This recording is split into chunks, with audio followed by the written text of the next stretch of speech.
Air pollution is now the second leading risk factor for death globally, contributing to over 8 million fatalities annually. Nearly 90% of this burden is due to non-communicable diseases. But what exactly are we breathing? To understand the modern crisis, we must look at the technical history of the atmosphere. In December 1952, London experienced the Great Smog, a 5-day event of unprecedented chemical lethality. An anticyclone created a severe atmospheric inversion layer, trapping pollutants from millions of coal fires near the ground. This disaster resulted in up to 12,000 deaths and prompted the landmark Clean Air Act of 1956. In October 1948, the town of Donora, Pennsylvania, faced a similar fishbowl trap due to a severe temperature inversion. Autopsies of the victims revealed fluorine levels 20 times higher than normal, making this a technical catalyst for U.S. air regulation. While London choked on sulfur, Los Angeles was facing a sun-drenched mystery in July 1943, an eye-stinging brown haze. Chemist Ari Jan Hagen-Smit discovered that this smog was photochemical, formed by vehicle exhaust reacting in intense sunshine. His research revealed that ground-level ozone is a secondary pollutant, created entirely within our urban atmosphere. Today we focus on fine particulate matter, or PM 2.5, particles roughly 3% the diameter of a human hair. PM 2.5 is a complex chemical cocktail, forming when industrial gases react with ammonia in the atmosphere. Nitrogen dioxide, a reddish-brown gas from high-temperature combustion, is the second primary threat to our respiratory health. As a potent irritant, NO2 is linked to chronic lung disease and emergency cardiovascular events. Air pollution severity is often dictated by meteorology, specifically the physics of atmospheric inversion layers. During an inversion, a layer of warm air sits above cooler air, creating a stable cap that prevents vertical mixing. Radiation inversions form on clear, cold nights as the ground cools rapidly, trapping pollutants in the morning air. Subsidence inversions are caused by high-pressure systems that compress air from above, lasting for weeks at a time. The engineering of air quality monitoring has evolved from biological indicators to hyperlocal digital networks. In the 1940s, scientists measured ozone by tracking how fast air could crack a stressed strip of rubber. PM 2.5 is a complex chemical cocktail, forming when industrial gases react with ammonia in the atmosphere. The latest breakthrough is the IoT revolution, compact sensors enabling precision, hyperlocal air quality mapping in real time.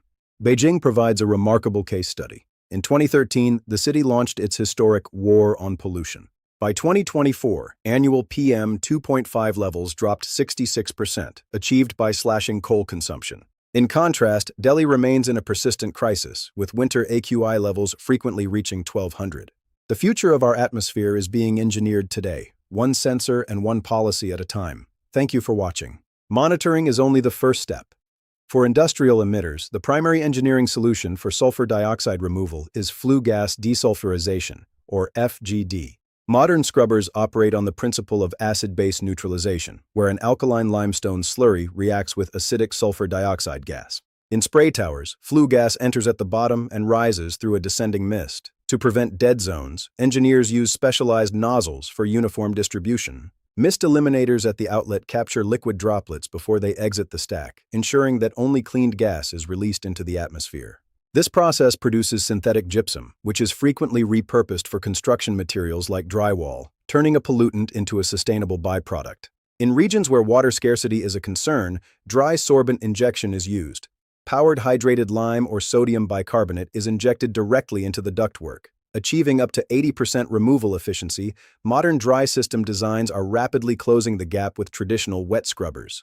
For mobile sources, the three-way catalytic converter utilizes precious metals, platinum, palladium, and rhodium, to facilitate simultaneous reduction and oxidation. In the reduction stage, nitrogen oxides are stripped of their oxygen atoms on the catalyst surface, converting them into harmless nitrogen and oxygen. Simultaneously, carbon monoxide and unburned hydrocarbons are oxidized, transforming them into less harmful carbon dioxide and water.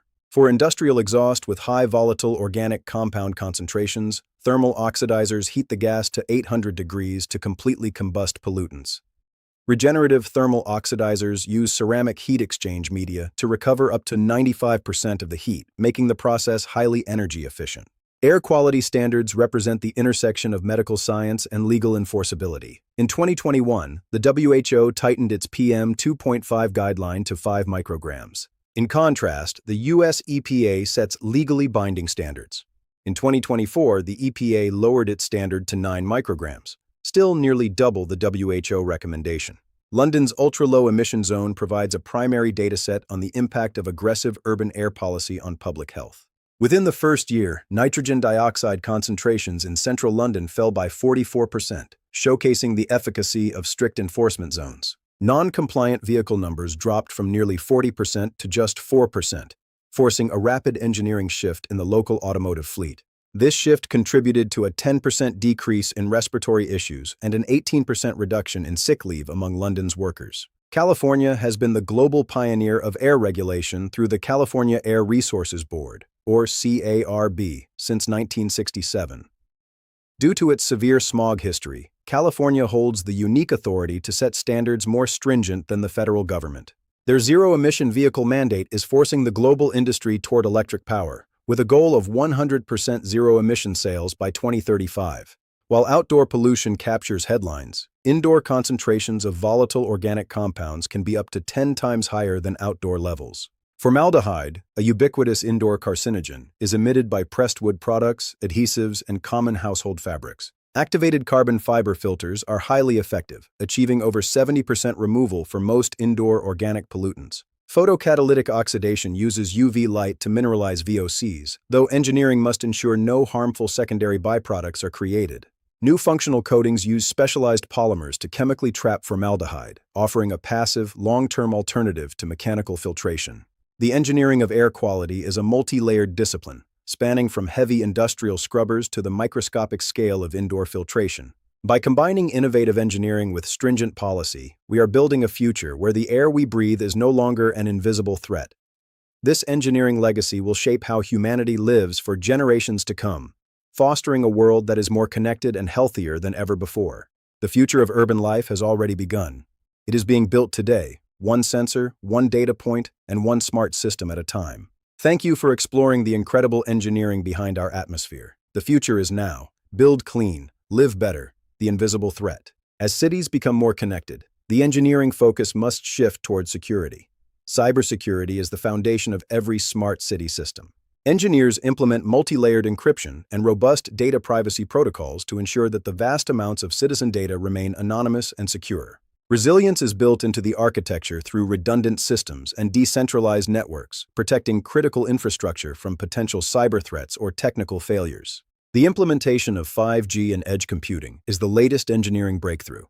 By processing data closer to where it is collected, latency is reduced to near zero. This ultra-low latency is what allows autonomous vehicles to communicate with traffic signals in milliseconds, making our streets safer and more predictable.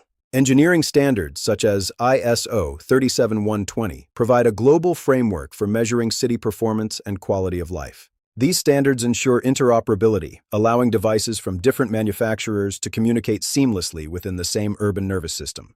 But technology alone is not enough. Engineers must also address the digital divide, ensuring that smart city benefits are accessible to all citizens, regardless of their technical proficiency. The goal is to build equitable infrastructure that empowers the community through data transparency and inclusive design. The cities of the future will be defined by their resilience, the ability to think, adapt, and evolve in the face of climate change and rapid urbanization. Air pollution is now the second leading risk factor for global death, accounting for over 8 million fatalities annually. Nearly 90% are due to non-communicable diseases. The economics are compelling. Installing carbon capture at industrial facilities can generate nearly $2 billion in annual health benefits, often exceeding operational costs. In October 1948, the town of Donora faced a fishbowl trap. A severe temperature inversion trapped industrial pollutants below 150 feet. Autopsies revealed fluorine levels 20 times higher than normal. This disaster became a technical catalyst for the 1963 Clean Air Act. To prevent such disasters, modern industry uses electrostatic precipitators. These systems use corona discharge to ionize gas molecules and remove 99% of fly ash. As flue gas passes between electrodes, particles receive a charge and migrate toward grounded plates, ensuring sub-micrometer particulates are captured before release. Global tracking has reached new levels of precision with the Sentinel-5 precursor. Its TROPOMI instrument maps atmospheric chemistry every 24 hours. This hyperspectral spectrometer detects pollution plumes of nitrogen dioxide and sulfur dioxide at a resolution of 3.5 by 5.5 kilometers. Modern engineering is now moving toward direct air capture. As of 2025, DAC has transitioned from lab theory to multi-billion-dollar industrial deployment. Engineering architectures range from liquid solvent systems using potassium hydroxide to solid sorbents utilizing temperature vacuum swing adsorption for high-efficiency capture. In dense city centers, urban algae photobioreactors offer a biotech solution. These liquid trees can fix carbon at rates 5 times higher than terrestrial plants. Iceland's Mammoth facility represents the state-of-the-art, mineralizing 36,000 tons of carbon dioxide underground annually in partnership with CarbFix. One large photobioreactor facade can sequester over 700 kilograms of carbon dioxide annually, providing cooling and producing biomass for sustainable fertilizers. From the historic lessons of London and Donora to the cutting-edge engineering of satellite tracking and direct air capture, we are learning to manage the air we breathe. The engineering behind air quality is the blueprint for our shared future. But building a healthier, more connected world requires action from all of us. If you found this technical deep dive into our atmosphere valuable, please consider subscribing. Join our community of engineers and innovators as we continue to explore the systems that shape our world. Drop a comment below on which technology you found most fascinating. The future is now. Build clean, live better. Thank you for watching The Invisible Threat.